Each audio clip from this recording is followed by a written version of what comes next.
Se me oye bien cuando hablo alto. Lo que pasa es que para la grabación me parece que es mejor el micro. Bueno, puedo estar hablando un rato para que... Pero a mí me parece que esto tiene la luz apagada. Es normal que esté todo así.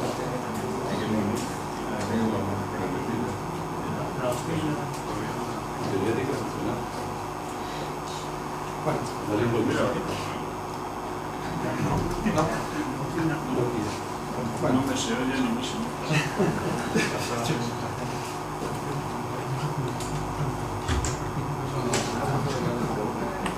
Ya está resonando. Sí, antes sí ha funcionado.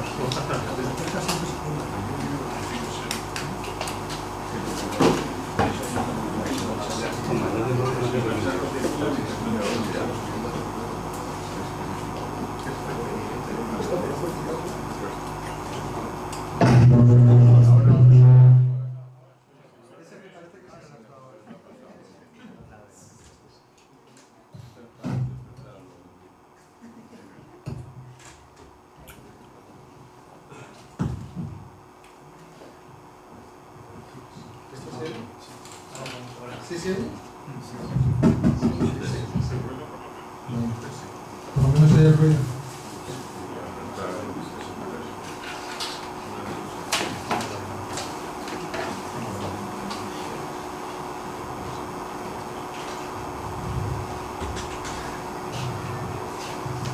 Bueno, pues nada, lo primero me presento, aunque ya me he presentado, soy Enrique Ordaz y estoy en la Universidad Complutense investigando sobre temas de cuántica, gravitación y la intersección que hay ahí, ese complejo mundo.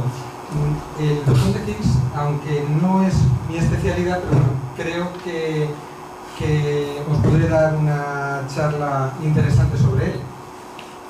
Tengo compañeros que han trabajado allí en el CERN y bueno, la verdad es que es un mundo increíble. En esta primera diapositiva de portada, por supuesto, pongo el CERN. Este es uno de sus experimentos, el CNS, uno de los resultados que tiene. El señor Peter Higgs, que fue quien predijo el bosón hace 40 años. Y bueno, algunas de las reacciones que se esperaba encontrar, en las que se esperaba encontrar el bosón. Empezamos con un vídeo, a ver si se oye. Lo pongo desde el principio.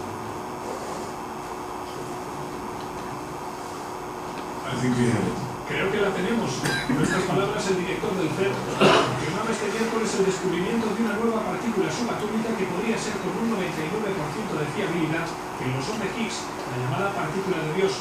Ronfrid de Hoya se mostraba exultante en presentar el descubrimiento. Es un hito, creo que podemos estar orgullosos y contentos, pero es el principio, y creo que puede tener implicaciones globales en el futuro, llega en el momento exacto. Creo que podemos ser muy optimistas. Ha sido un momento emocionante, sobre todo para el teórico Peter Higgs, que hace 40 años formuló la posible existencia del bosón al que da nombre. Una búsqueda de toda una vida o de Higgs. El investigador no pudo retener las lágrimas. Estoy sorprendido de que haya sucedido estando yo vivo. Nunca pensé que pasaría durante la vida. Sobre todo al principio, porque al principio la gente no sabía qué teníamos que buscar. Este bosón completa la teoría estándar que describe el funcionamiento interno de los átomos. La dificultad para rastrearla y la gran cantidad de energía necesaria para descubrirla ha hecho fundamental la enorme infraestructura del gran colisionador de hadrones de Ginebra. Bueno, hasta aquí más o menos lo que casi todo el mundo ha visto en periódicos y en revistas no especializadas sobre lo que es el bosón de Higgs y lo que fue su descubrimiento. Pero, bueno, realmente nos quedan muchas preguntas. Si estamos interesados en saber qué es eso, pues la verdad es que simplemente con esa información necesitamos algo más. Entonces, tenemos que preguntarnos primero el por qué. ¿Por qué se buscaba el bosón de Higgs? ¿qué es lo que motivaba? Quizá alguno hayáis leído que, bueno, esta partícula era la que daba masa a las demás partículas, pero es que habían perdido la masa a las demás partículas. ¿Por qué? Porque se necesitaba. Por otra parte, tampoco sabemos cómo funciona. Les daba masa, pero ¿cómo? ¿Por qué? O por ejemplo, casi toda la charla vamos a hablar de las ventajas que tiene, pero también tiene algunos problemas. Problemas a nivel teórico, problemas a nivel de que no sabemos muy bien lo que está funcionando ahí, cómo funciona. Y bueno, voy a intentar dar respuesta más o menos a todas estas incógnitas. Pero para empezar desde el principio, lo primero que tenemos que preguntarnos es, ¿qué es una teoría de unificación? Disculpa. ¿Sí? Se oye muy mal. A veces Quizá me quito esto. Mira, ¿se oye bien sin el micrófono? Si en el micrófono se oye mejor, si se oye. Pues incluso me lo quito.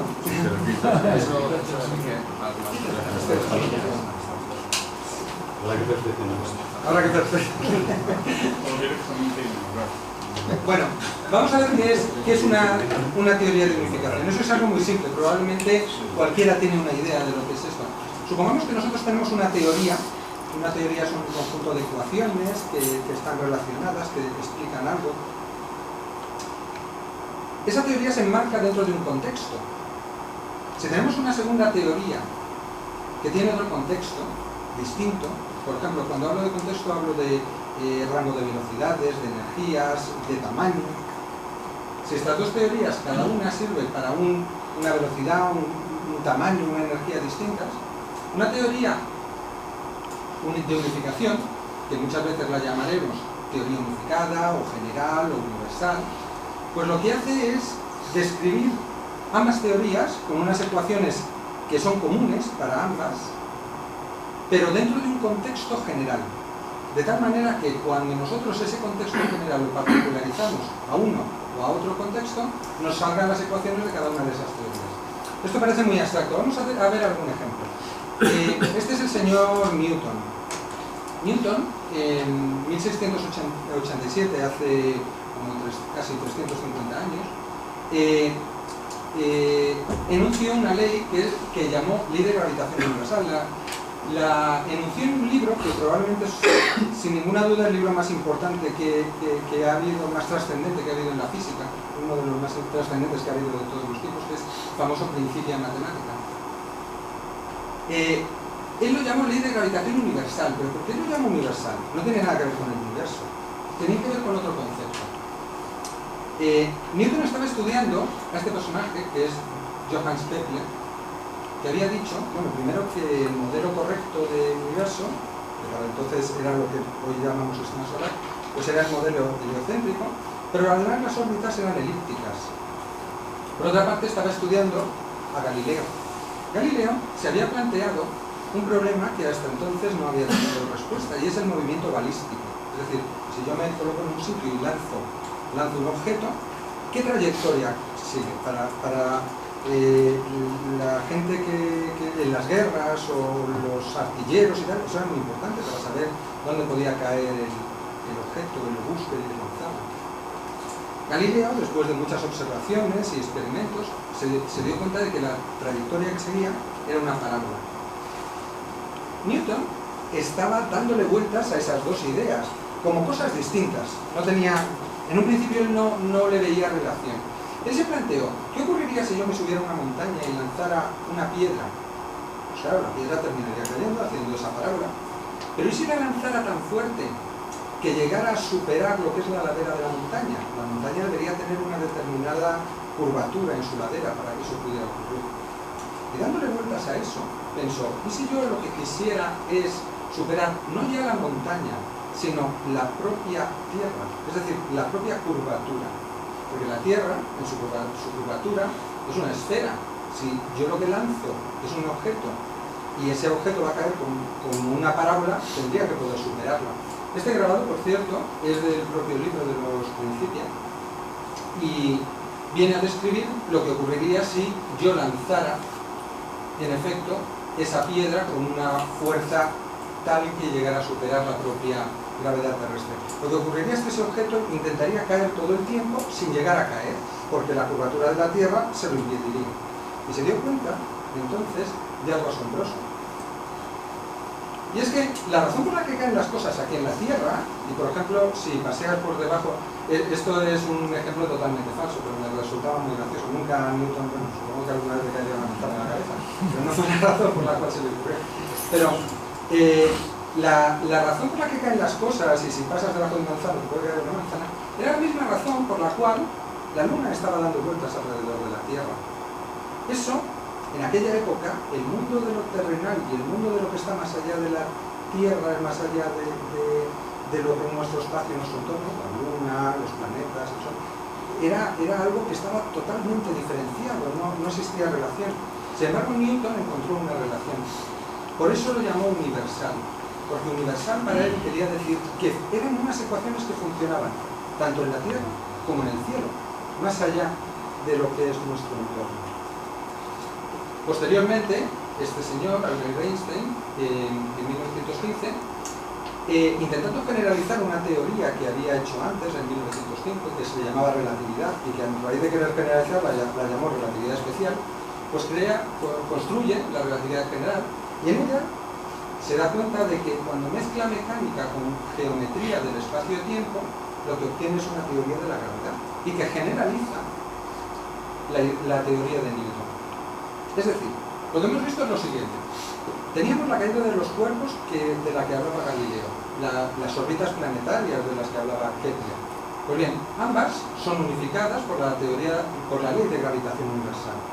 Cada una tenía su marco, en la Tierra, en el cielo, son generalizadas.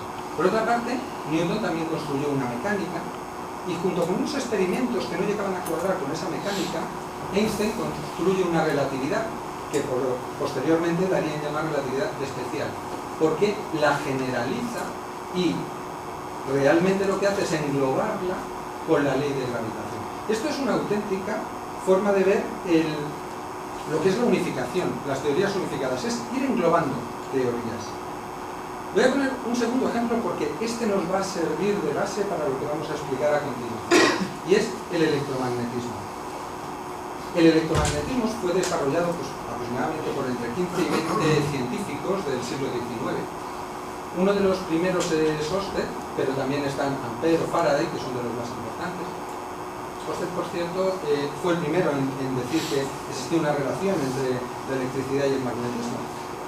Un dato curioso es que, si os dais cuenta, mientras que os he puesto cuadros de Ampère y de Faraday, de Ørsted os he puesto, por cierto, no soy danés, por lo cual yo digo Ørsted, pero quizá alguien me diría, se pronuncia de tal otra manera. De él lo que tenemos es un daguerrotipo. Este hombre realmente era un visionario y trabajó mucho en París y allí pues le hicieron un daguerrotipo. Y bueno, es uno de los más antiguos que tenemos así de un personaje. Pero realmente quien hizo lo que conocemos hoy como electromagnetismo es este científico, James Clerk Maxwell, un escocés. Maxwell lo que hizo fue coger todo lo que habían hecho los anteriores, por ejemplo, la ley de Gauss, no, la ley de Ampère, la de Faraday. A la de Faraday le añadió un término, construyó una ecuación más, que es la no existencia de unos polos magnéticos, y con ello pues venía a explicar que la electricidad, es decir, la corriente eléctrica a través de cables, pues podía producir magnetismo. Eso ya lo habían descubierto Ampère y Faraday. También que el magnetismo, si hay campo magnético, en un cable puede producir eso corriente eléctrica. Hasta cierto punto se sabía. Pero lo asombroso de esta descripción, lo asombroso de la forma en la que lo enunció Maxwell, es que además daba la descripción de otro concepto, y era de la luz. Llegaba a dar una descripción muy precisa de cómo funcionaba la luz. Eso es realmente una auténtica generalización. Einstein, las ecuaciones de Maxwell eran unas ecuaciones, sin más, casi no tenían contenido físico. Einstein explica por primera vez por qué el magnetismo surge cuando hay corriente eléctrica y lo explica como un efecto relativista de la electricidad.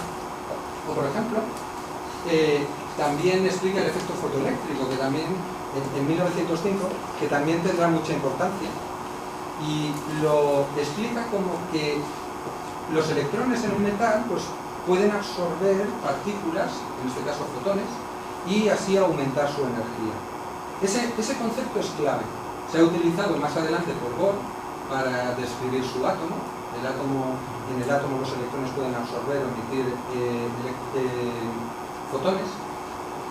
Pero además, y esta es la parte a donde queríamos llegar, por primera vez este señor que es Feynman describe los campos de fuerzas como un intercambio de partículas. Vale. Entonces, lo que hemos llegado es a que el electromagnetismo lo que tiene son las mismas ecuaciones para estos tres fenómenos, electricidad, magnetismo y luz. Dice que esos tres son distintas facetas del mismo fenómeno y luego describe las fuerzas como intercambio de partículas. Esta gráfica, que es quien primero hizo este tipo de gráficas fue Feynman, de hecho se llaman diagramas de Feynman, es muy importante y vamos a dedicarle un segundo para ver qué significa. Supongamos que tenemos dos electrones. Los electrones sabéis que se repelen porque ambos tienen carga eléctrica negativa. ¿Cómo se produce esa repulsión? Pues se produce de la siguiente manera.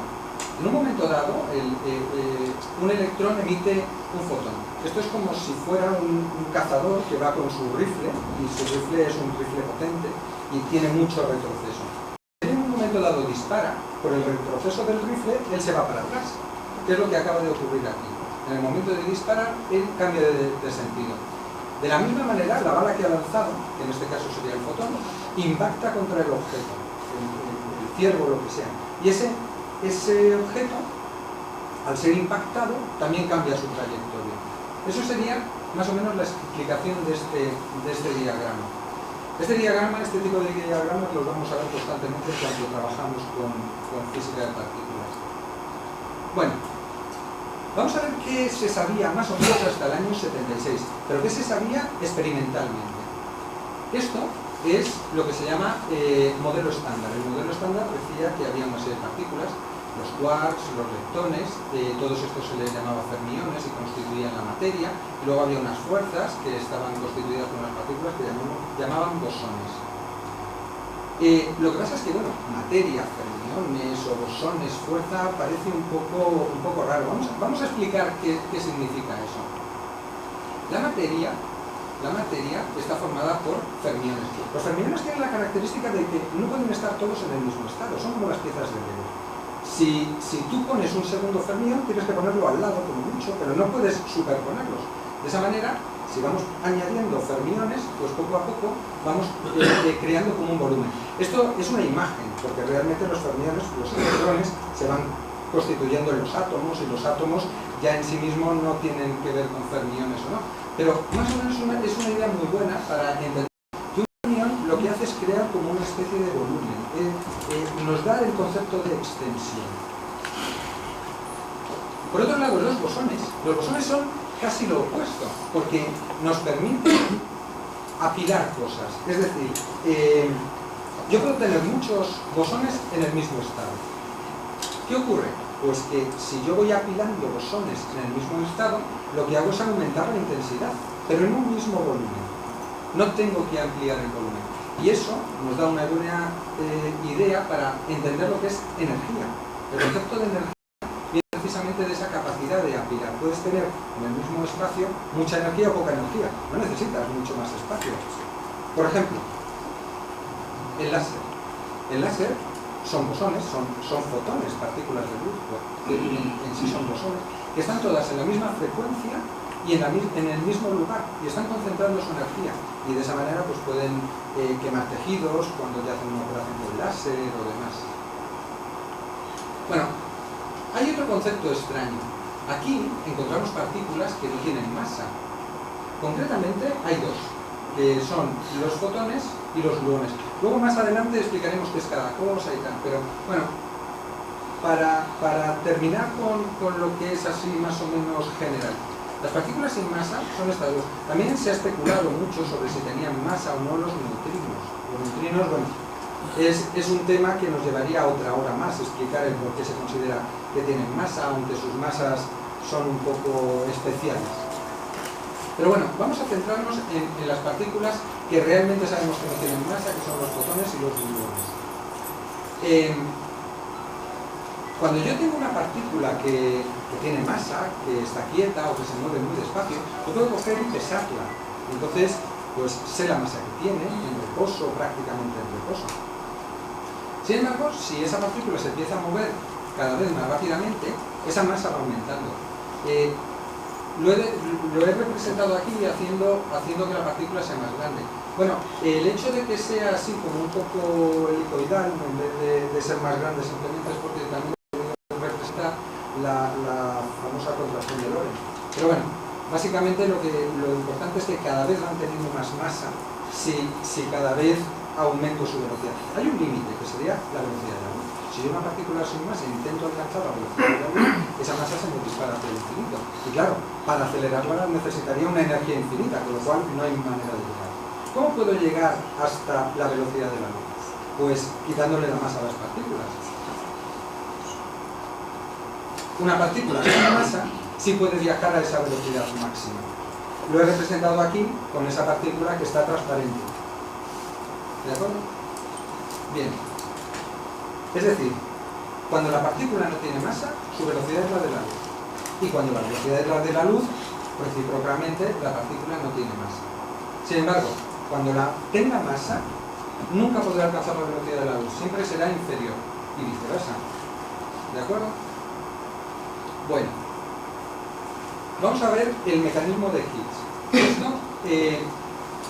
Esto es lo que él enunció en los años 60. Luego veremos cómo se aplica a la teoría estándar, al modelo estándar. La idea era la siguiente: había un montón de partículas que parece que viajaban a la velocidad de la luz. Todas. No vamos a entrar todavía en por qué. Pero supongamos que todas viajaran a la velocidad de la luz. ¿Qué puedo hacer yo para que esas partículas adquieran masa? Pues lo que necesitaría sería crear un campo y que unas partículas pudieran interaccionar con él y otras no.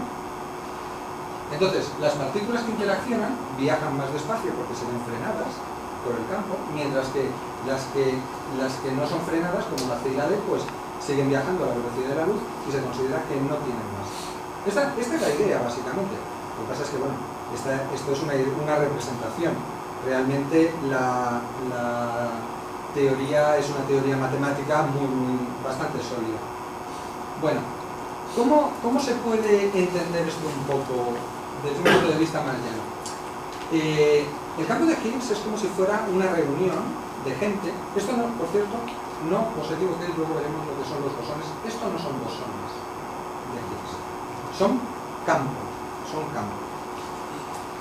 Pues el campo de Higgs es como un montón de gente que está reunida. ¿Qué ocurre si una persona que no tiene ninguna importancia para la gente de la reunión pasa por el medio? Pues que pasa sin hablar con nadie, sin que nadie le estorbe y tal, pasa rápidamente. Pero, ¿y si hay alguien que sí es relevante? Bueno, de donde saqué estas imágenes se suponía que eran políticos, creo que está hecho. ¿Qué ocurre si un personaje relevante entrara en la sala? Pues que todo el mundo querría hablar con él, o pedirle un autógrafo, una foto, lo que fuera. Eso le haría ralentizarse. Entonces, por mucho que quisiera, iría más despacio que la máxima velocidad que puede alcanzar. Eso es más o menos el mecanismo de Higgs. Bueno, volvamos al modelo estándar. Estas partículas, que hemos dicho que eran los bosones, son los que representan, los que son intermediarios de las fuerzas. Tenemos el fotón, que es el del electromagnetismo, la fuerza fuerte, que es el gluón, y luego dos partículas, las Z y la W, para la fuerza débil. La fuerza fuerte, su descripción fue más tardía. Desde los años 20-30 ya se estaban empezando a hacer modelos sobre fuerza débil, y ya en los años 60 se hablaba de partículas W, Z. Entonces, como ya se conocían electromagnetismo y fuerza débil, rápidamente se encontró una manera de describirlas. Ya hemos visto que el electromagnetismo se describía mediante este diagrama, con un intercambio de un fotón. La fuerza débil, su manera correcta de representarla sería esta. Realmente es la transformación de un neutrón en un protón, utilizando un bosón intermediario, que es ese W-, y luego con su descomposición con un electrón y un antineutrino. Realmente esta reacción se está dando constantemente. Por ejemplo, el uranio 238, que es bastante radiactivo, se puede descomponer mediante dos reacciones de este tipo en plutonio. Y bueno, es una cosa que ahora mismo se está utilizando en reactores nucleares y demás. Las partículas intermediarias, curiosamente, en ambos casos eran bosones. Entonces, claro, alguien se podría preguntar, ¿cómo se podría unificar esto? Esto parece que debería ser unificable. Entonces, para unificarlo, tendríamos que recolocar esto un poquito. Esto ya nos suena a algo que hemos visto antes, dos teorías, cada una en un ámbito. Lo que necesitamos es una teoría que las englobe a ambas. Esa teoría sería una teoría unificada. Tenemos que buscar un mecanismo, y ese mecanismo fue nombrado así la ruptura espontánea de la simetría. Podríamos hablar de ruptura espontánea de la simetría durante otra hora más, pero bueno, viendo la hora que es, mejor no. Lo que ocurre es que, sin hablar de ella, sí tenemos que dar un dato. Intentando esta unificación se planteaban dos problemas importantes. El primero era que ese bosón no tiene masa ni tiene carga, mientras que este bosón sí que los tiene, sí tiene masa y sí tiene carga. Eso planteaba un problema. Otro problema era que una de las reacciones era simétrica, mientras que otra no. Esto es muy idílico, quiero decir, no penséis que esto es porque es una simetría espacial, no tiene nada que ver con las simetrías espaciales. Estamos hablando de otro tipo de simetrías. Pero bueno, simplemente para que se vea como ejemplo, como representación, para poder verlo. Se puede decir que una es simétrica y la otra no. Estos dos problemas planteaban a su vez unas consecuencias. El primer problema planteaba que los bosones carecían de masa. Si el fotón no tenía masa, los W y los Z deberían no tenerlo. El segundo problema planteaba que los fermiones tampoco. Sin embargo, nosotros sabemos que los fermiones tienen masa. También algunos bosones, por lo menos la mitad, tienen masa. Entonces, algo había que hacer para resolver eso. ¿Cómo? Con el campo de Higgs. Es decir, el W interaccionaba con el campo de Higgs, mientras que el fotón no interaccionaba. Es decir, al W le pasaba aquí como a la señora Margaret Thatcher, aquí. Es decir, interaccionaba con el campo y se frenaba. En un chiste que sacaron poco después, se veía una parece superheroína, ¿no?, por su capa. Y una dice que el bosón de Higgs es muy malo para el campo de Higgs es muy malo para su figura, mientras que la otra, que es un fotón, esta es una partícula Z, esta es un fotón, pues para la otra no, porque una interacción y la otra no. Bueno, ahora nos planteamos, vale, ya sabemos por qué necesitamos ese campo, pero ¿cómo se puede detectar? Para detectarlo vamos a usar un concepto que en cuántica se usa mucho, que es la dualidad onda-corpúsculo. Es decir, toda onda, todo campo, tiene un corpúsculo asociado y a su vez todo corpúsculo, toda partícula, tiene un campo asociado. En este caso, lo que vamos a hacer es lo siguiente. Nosotros teníamos aquí este campo de Higgs. Vimos que si entraba una persona importante, pues se veía frenada por la gente que quería hablar con ella. Pero ¿qué ocurre si en vez de entrar una persona, lo que ocurre es que alguien propaga un murmullo? Es decir, un chascarrillo o una confidencia, algo. Pues que la gente empieza a hablar entre ellos y se forman grupos que se van moviendo, porque los primeros que han oído el chascarrillo, pues después de decirlo 2 o 3 veces se cansan y ya vuelven a su estado. Y entonces este corrillo de gente que está comentando va corriendo de un lado para otro. Ese grupo de gente que está ahí, esa información que va viajando a través de la sala, es lo que es propiamente el bosón de Higgs. Si os dais cuenta, es muy diferente a lo que es una partícula. La partícula sería aquí esta, el personaje que ha entrado en la sala. Bien. Con todo esto, creo que ya tenemos una idea para saber qué es lo que pasó el 4 de julio. Aparte del Día de la Independencia Americana y esas cosas. El 4 de julio, en el CERN, dicen que se encontró el bosón de Higgs. Esto es un trozo del final del vídeo que os enseñé antes. Lo que pasa es que este final me interesa mucho, porque ahora lo vamos a entender. Realmente, estos son dos partículas, aunque parece que cada una está compuesta por tres, en sí mismas son una partícula. Son, por ejemplo, dos protones que chocan. Cada protón está formado por tres quarks, y a partir de una serie de gluones que están interaccionando entre ellos. Cuando chocan, forman una especie de sopa de quarks y gluones, y tras descomponerse esa sopa, pues salen gluones por un lado y otras partículas por otro. Y de vez en cuando, si tenemos suerte, de esos choques surgirá un bosón de Higgs. No de todos, de algunos. Y el bosón de Higgs, después de viajar unas millonésimas de segundo, pues se descompondrá en dos partículas. Realmente, nosotros lo que vamos a ver en los resultados son el resultado de esa descomposición, es decir, esto, esas partículas. Bien, no os voy a hablar tampoco de qué es el LHC, eso sería otra hora más, ya llevaríamos 3 horas que nos hemos saltado. Pero os voy a hablar de dos experimentos concretos del LHC, el CSM y el Atlas, que son los que son relevantes para lo que estamos hablando. El Atlas es uno de los experimentos que es de detección de partículas, es bastante general. Entran por aquí las partículas, chocan y en esta zona pues se detectan. Estas tuberías son refrigerantes que cuando se quitan estas pantallas pues se ven, como por ejemplo en esta foto. Estos son esas tuberías de las que hablaba antes, y esto es la entrada al detector. Por dentro, el detector tiene esta forma, tiene unas placas que permiten detectar las partículas y están en forma concéntrica. Lo que se buscaba en este experimento era encontrar una reacción de este estilo. Dos gluones, en un momento dado, pueden interaccionar y formar un Higgs, y este a su vez descomponerse después en dos bosones, por ejemplo, fotones. Y la detección de estas partículas nos podría decir algo sobre este Higgs. Y efectivamente nos lo dijo. ¿Qué hubiera ocurrido si no hubiera existido un Higgs a ese nivel de energías? Como a ese nivel de energías no sabemos qué es lo que hay, entendemos que no hay nada.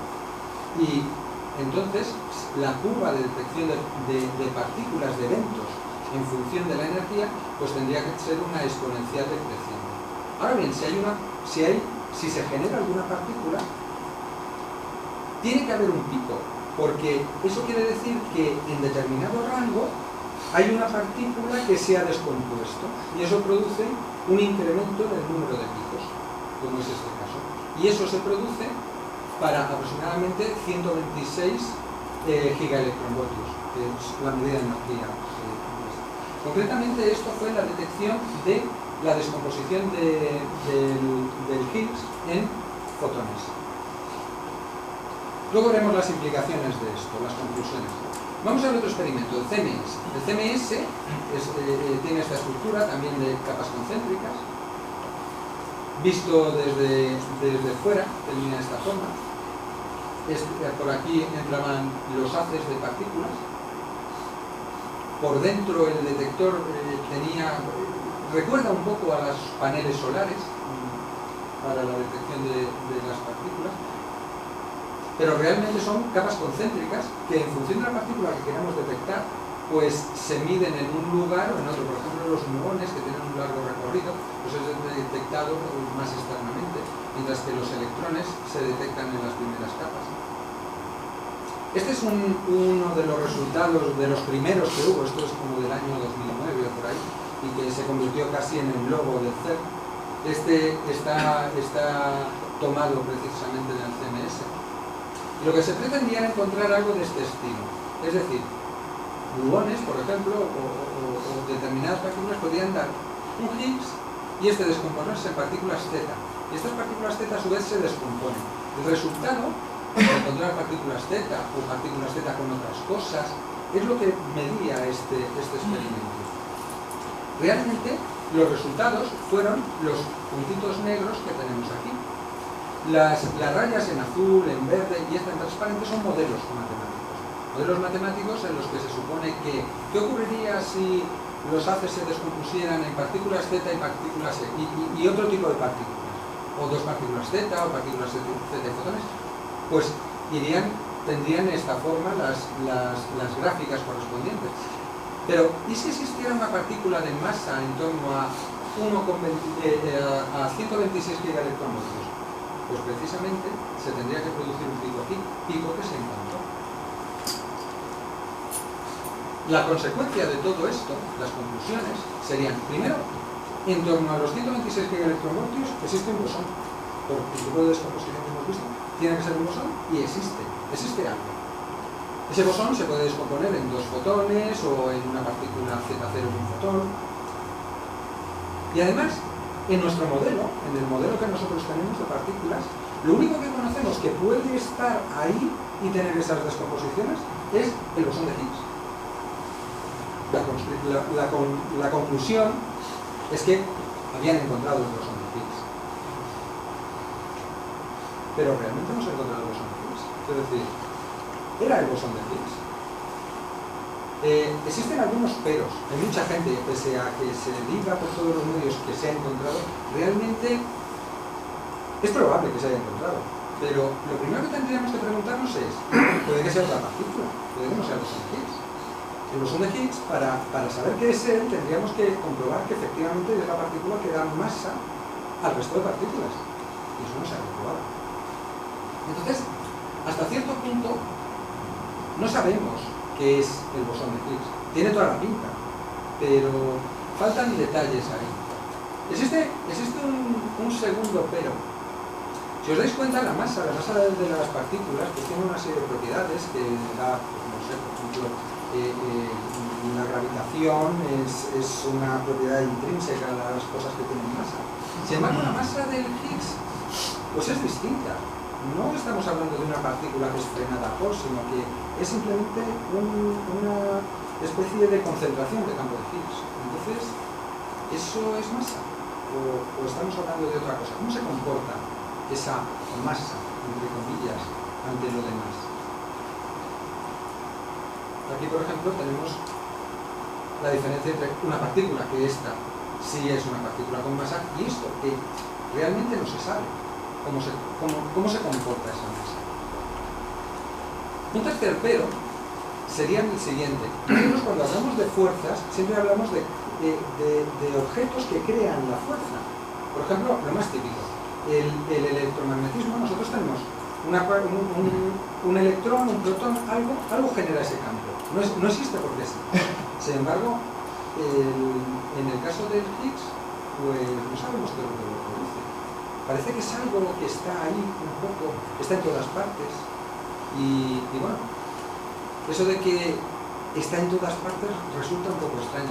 Sobre todo porque parece que eso resucitaría un fantasma desterrado a principios del siglo XX, que era aquello famoso del éter luminífero, que era también un campo sutil que inundaba todo. Lo utilizaban para explicar por qué la luz llegaba hasta nosotros. Pues ese fantasma parece que lo intenta un poco resucitar, al ser un campo que está en todas partes. También podría incluso tener problemas con la propia relatividad, ya que podríamos plantearnos que sí existen marcos de referencia universales, porque podrían estar en reposo respecto a ese campo que sería el campo de Higgs. Bien, realmente estos peros habría que resolverlos. No estoy hablando de imposibilidades, ni mucho menos, son dudas que habría que resolver. También, para terminar, vamos a hablar de cómo afectaría esto a la cosmología. La cosmología también se ve afectada por el descubrimiento del Higgs. Hay muchas hipótesis sobre cómo puede afectarla.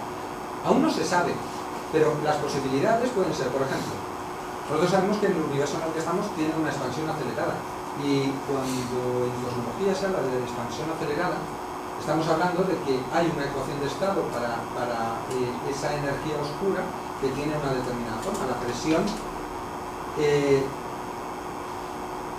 bueno, tiene esta ecuación simplemente. Esta ecuación no es propia de la materia.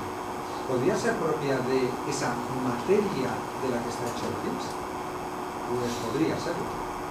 No se sabe, podría serlo. Sería una de las opciones. Pero hay otros momentos en los cuales, del universo, en los cuales se ha cumplido esta ecuación.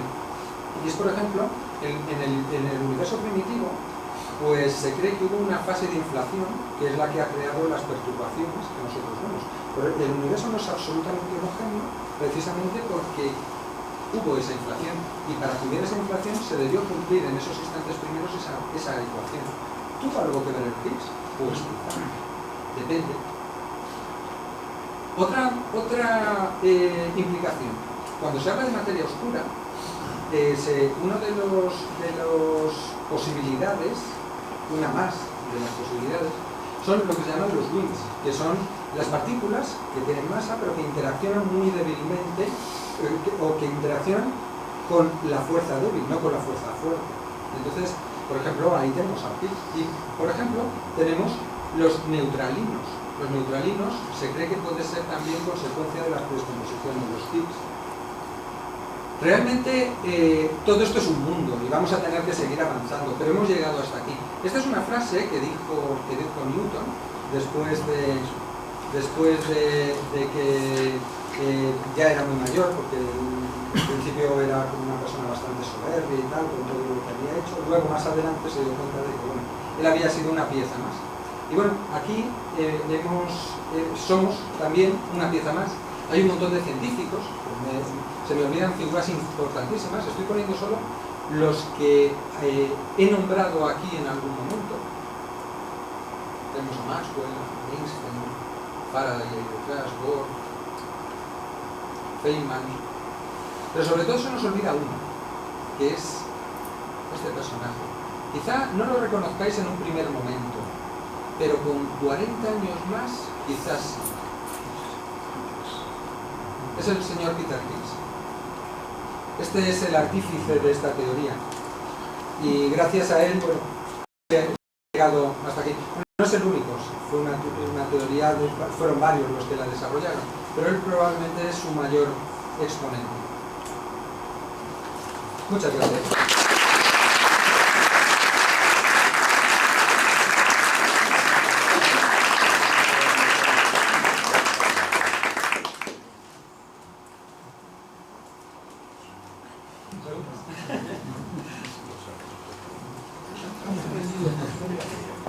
Perdona, un segundo. ¿Sí? El Higgs, que ha descubierto el LHC, pues es una forma muy bonita de justificar la masa de las partículas electromagnéticas. Sobre todo, por qué W más o W menos, Z0 tiene masa. ¿Qué pasaría en el gap en el salto de energía hacia el dominio de Planck? Ahí se necesitaría otro Higgs que fuera capaz de dar masa a las superpartículas. Vamos a ver, el dominio de Planck, lo que hay es la estima cuántica, en la cual realmente incluso el concepto de masa o el concepto de causalidad, casi todos los conceptos que nosotros tenemos están muy desdibujados, porque va más allá de nuestros conceptos ordinarios. Dentro, a la distancia de Planck, no sabemos qué es lo que hay. El Higgs puede ayudar un poco a entenderlo, pero todavía esto se queda a años luz, todavía de entender el dominio de Planck. Es algo parecido a lo siguiente. Esto ayudaría sabéis que en la física hay dos teorías, que es la gravitación con la relatividad y tal, y por otro lado la cuántica con el resto. ¿Esto ayuda a conciliarlas? No, realmente no. Y sin embargo debería, porque habla de masa, y la masa es la que da la gravedad. Por lo cual, algo tiene que haber. pero estamos años luz de entender esa unificación a pesar del Higgs. Pues con respecto a la distancia de Planck pasa lo mismo. Todavía estamos a mucha distancia de llegar a entender qué es lo que pasa en el dominio de la longitud de Planck. Eso sería un tema que se sale de aquí. Pero el modelo estándar nos dice que primero vamos a llegar a una GUT, las tres fuerzas se van a unificar, y luego jugamos con la gravedad hacia allá. No. Cuando hablamos de modelo estándar, el modelo estándar fue una definición de los años 70 que provenía de lo siguiente. Hasta el año 64 se creía que las partículas que había eran pues, los leptones, que eran el electrón, el neutrino, y por otro lado los hadrones, que eran pues, el protón, el neutrón, y una serie de partículas que se habían descubierto que interaccionaban de manera fuerte. En el año 64 se descubre que esas partículas están formadas por otras más pequeñas, que son los quarks. Se descubre pues, por modelos geométricos, sobre todo, porque nadie ha visto un quarks, ni hoy todavía se ha visto un quark, pese al LHC. Pues bien, el modelo estándar sale como consecuencia de decir, la materia está formada por esos leptones de antes, electrones de antes, más los quarks, y además unas fuerzas que los ligan. No está la gravitación, está el electromagnetismo, la fuerza fuerte y la fuerza débil. Y había unas ecuaciones para describir, o unos modelos para describir esas fuerzas. Pero ahora bien, la unificación de las fuerzas es una extensión al modelo estándar. Es una extensión, era una proyección.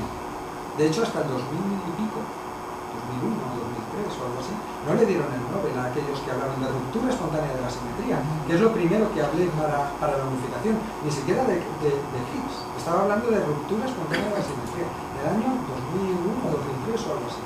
Entonces, no son teorías como establecidas, como cuando se dice modelo estándar de partículas, o como se dice la teoría, el Big Bang muchas veces se le llama también modelo estándar cosmológico. Son cosas como muy establecidas, pero no llegan a esas finuras, todavía les falta un poco, porque esas finuras tienen todavía inconsistencias internas, peros, como hemos visto aquí, tienen cosas que hay que refinar. Entonces, bueno, modelo estándar es eso. La diapositiva esa donde os ponía las partículas, pero fijaros que ahí no hablaba para nada, por ejemplo, de gravitación, ni mucho menos ni de gravitón, ni de nada de eso, porque es algo...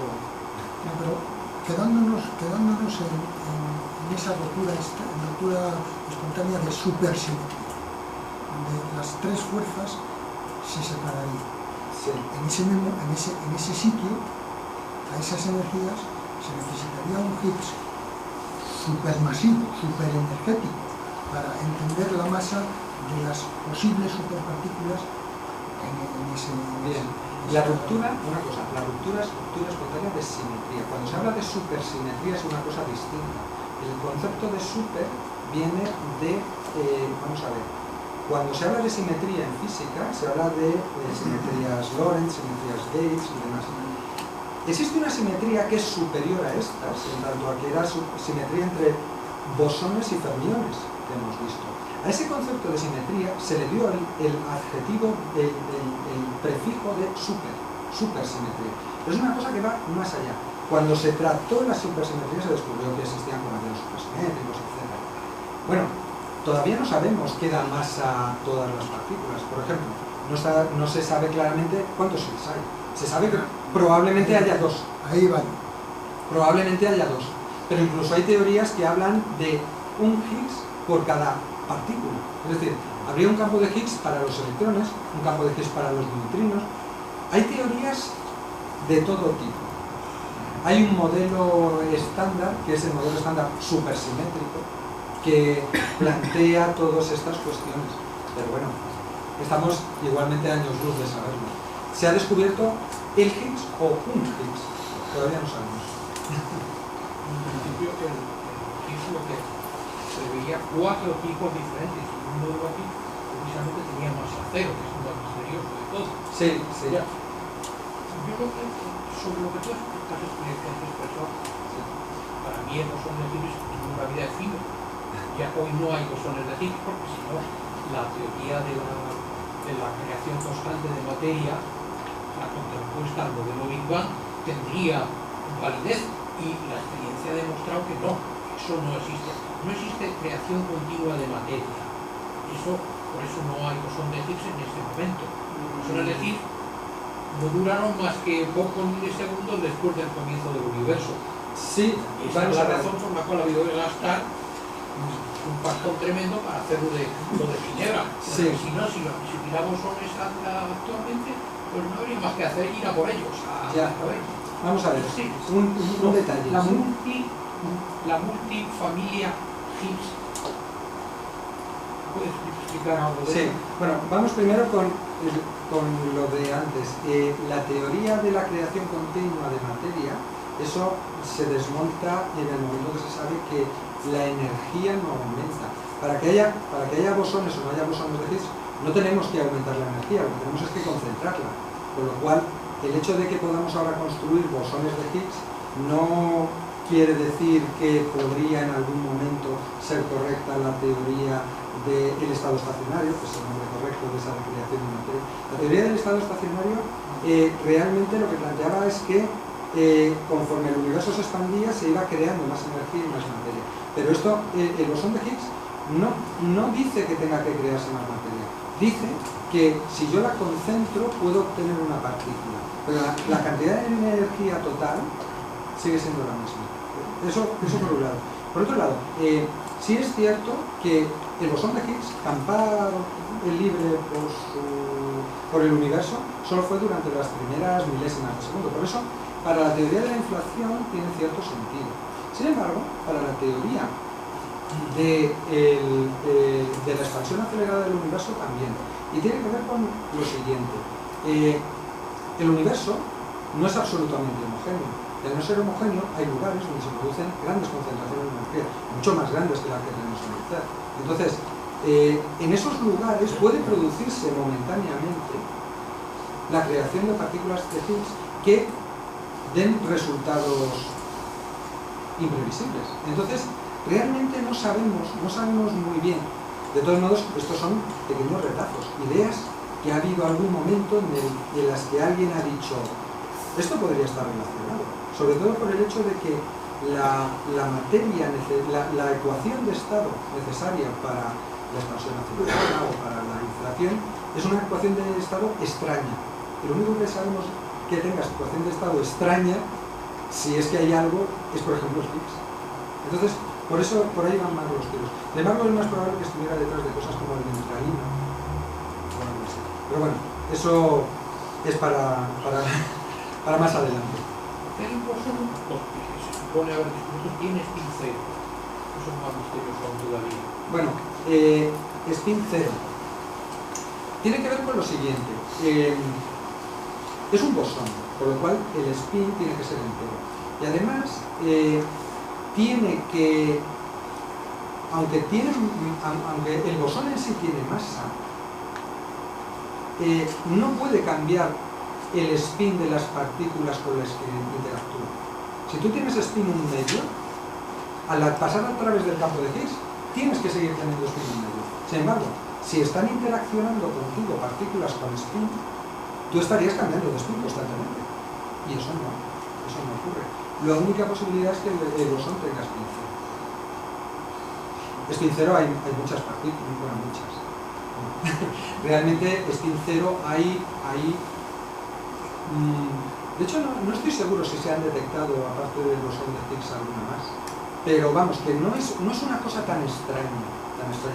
El fotón, que es un bosón, este tiene spin 1 y casi todos los bosones que interaccionan con la materia tienen spin 1. Esto es una particularidad del Higgs, pero no es la única partícula predicha que lo tenga. El spin cero, de hecho, bueno, las primeras teorías cuánticas consideraban que todas las partículas tenían spin cero, luego se añadió el spin, no sé, no es algo. Lo curioso es que sea la primera, probablemente de las primeras detectadas. Pero vamos, la razón es esa, que al interaccionar contigo no te puede cambiar el spin, necesitamos una partícula de spin cero. ¿De acuerdo? Bueno.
Vale,